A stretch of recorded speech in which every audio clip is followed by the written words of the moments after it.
পাবনা জেলার হেমসাগর লেনের এক পৈতৃক বাড়িতে জন্ম নিয়েছিলেন এই কালজয়ী অভিনেত্রী।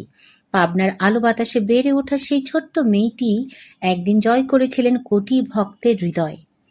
পাবনা শহরের গোপালপুর মহল্লার হেমসাগর লেনের ৫ কক্ষের সেই একতলা পাকা বাড়িটি আজও সুচিত্রা সেনের শৈশবের সাক্ষী হয়ে দাঁড়িয়ে আছে।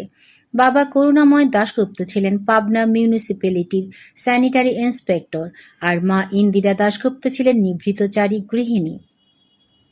৯ ভাই বোনের মধ্যে সুচিত্রা ছিলেন পঞ্চম, তবে ২ বোনের মধ্যে তিনি ছিলেন বড়। ছোট বোন হেনা দাশগুপ্ত। বাড়িতে সবাই তাকে ভালোবেসে ডাকতেন রাঙাদি। পাবনার মহাকালী পাঠশালায় তার শিক্ষা জীবন শুরু হয়। খাতা কলমে তখন তার নাম ছিল কৃষ্ণা দাশগুপ্ত। পরবর্তীতে তিনি পাবনা বালিকা বিদ্যালয়ে ৯ম শ্রেণী পর্যন্ত পড়াশোনা করেন। পাঠ্য বইয়ের চেয়ে তার মন বেশি টানত গান, নাটক আর অভিনয়ের প্রতি। পাবনা শহরের বিভিন্ন অনুষ্ঠানে গান গেয়ে এবং থিয়েটারে অভিনয় করে অল্প বয়সেই নিজের প্রতিভার স্বাক্ষর রেখেছিলেন তিনি। মধ্যবিত্ত পরিবারের শান্ত মেয়েটির জীবন বদলে যায় ১৯৪৭ সালের দেশভাগের সময়। দেশভাগের ঠিক কয়েক মাস আগে বাবা করুণাময় দাশগুপ্ত পাবনার মায়া ত্যাগ করে সপরিবারে ভারত চলে যান। কলকাতায় থিতু হওয়ার ২ বছর পর সেখানকার এক বনেদি পরিবারের ছেলে দিবানাথ সেনের সঙ্গে বিয়ে হয় রমা দাশগুপ্তের। বিয়ের পর স্বামীর পদবি অনুযায়ী তার নাম হয় রমা সেন।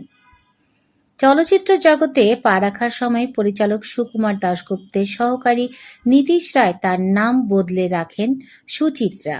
সেই থেকেই শুরু। রূপালী পর্দায় রমা সেন থেকে তিনি হয়ে ওঠেন চিরসবুজ সুচিত্রা সেন। তবে অভিনয় জীবনের শিখরে পৌঁছেও পাবনার সেই হেমসাগর লেনের স্মৃতি তিনি কোনোদিন ভোলেননি। পাবনার সেই পৈতৃক বাড়িটি আজ কেবল একটি স্থাপনা নয়, এটি বাংলা চলচ্চিত্রের এক কিংবদন্তির শেকড়ের ঠিকানা। প্রতি বছর ৬ এপ্রিল এলে ভক্তরা বিনম্র শ্রদ্ধায় স্মরণ করেন তাদের প্রিয় এই মহানায়িকাকে।